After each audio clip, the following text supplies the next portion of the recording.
और श्री कृष्ण की दृष्टि भीष्म की ओर है और भीष्म की दृष्टि भगवान की ओर लगी हुई है। एक प्रश्न पूछ लिया कि प्रभु एक बात पूछूं?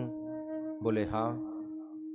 गंगानंदन ने कहा मैं अपनी एक एक इंद्रियों को निकाल करके देख रहा हूं, मैं मेरे से, मन से, वाणी से, विचारों से, कर्म से कभी कोई पाप नहीं हुआ। मैंने जीवन में कभी कोई पाप नहीं किया, मैंने जीवन में कभी कोई अपराध नहीं किया, कोई अशुभ कार्य नहीं किया।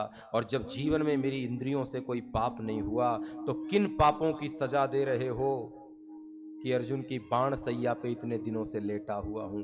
जब मैंने कोई पाप किया ही नहीं तो बिना पाप किए ये सजा क्यों मिल रही है? भगवान मुस्कुराए और भगवान ने कहा दादाजी मुझे पता था ये प्रश्न जरूर पूछोगे, और मैं भी सोच रहा था कि आपने जीवन में कोई पाप नहीं किया है, आप तो परम धर्मात्मा हैं, आपको किन कर्मों की सजा मिल रही है? लेकिन दादाजी सच कहूं, पुराना वाला खाता ढूंढा तो एक छोटा सा पाप मिल गया।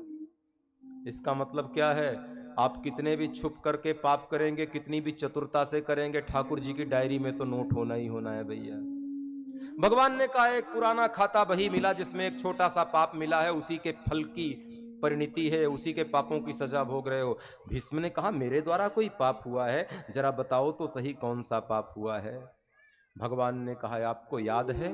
बोले क्या?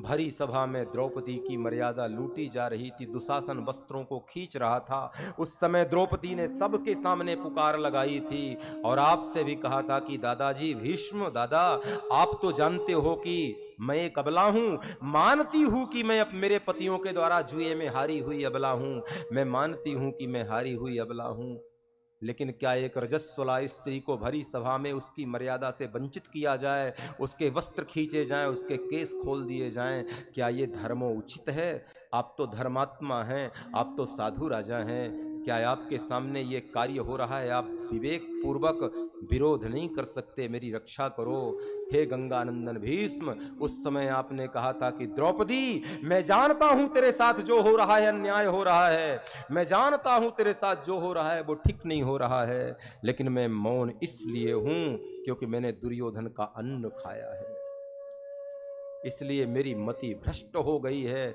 इसका मतलब यह है कि जैसा खाओगे अन्न वैसा बनेगा मन, और जैसे पियोगे पानी वैसे निकलेगी वाणी। इसलिए कहाँ खाना है, क्या खाना है, कब खाना है, कैसे खाना है, थोड़ी सोच समझकर। आहार बिगड़ेगा प्यारे तो विहार बिगड़ जाएगा। तुम्हारी चेतना दूषित न हो ऐसा ही पाओ। भगवान ने भोजन के लिए कितनी सात्विक वस्तुएं भारत की धरती को दी हैं, समृद्ध हैं हम। हमारे यहाँ वो खाकर जिंदा रहते थे जो जंगलों में केवल कंद खाते थे और जल पीते थे निर्मल, वो भी लाखों लाखों वर्ष जीवित रहते थे। हमारे यहाँ जीने के लिए कितने आधार हैं, फिर भी ये जीव न जाने कौन सी सभ्यता के कारण वो खा रहा है जिसका सर्वथा त्याग करना चाहिए, वो पी रहा है जिसको देखना भी नहीं चाहिए, जिसका स्पर्श भी नहीं करना चाहिए।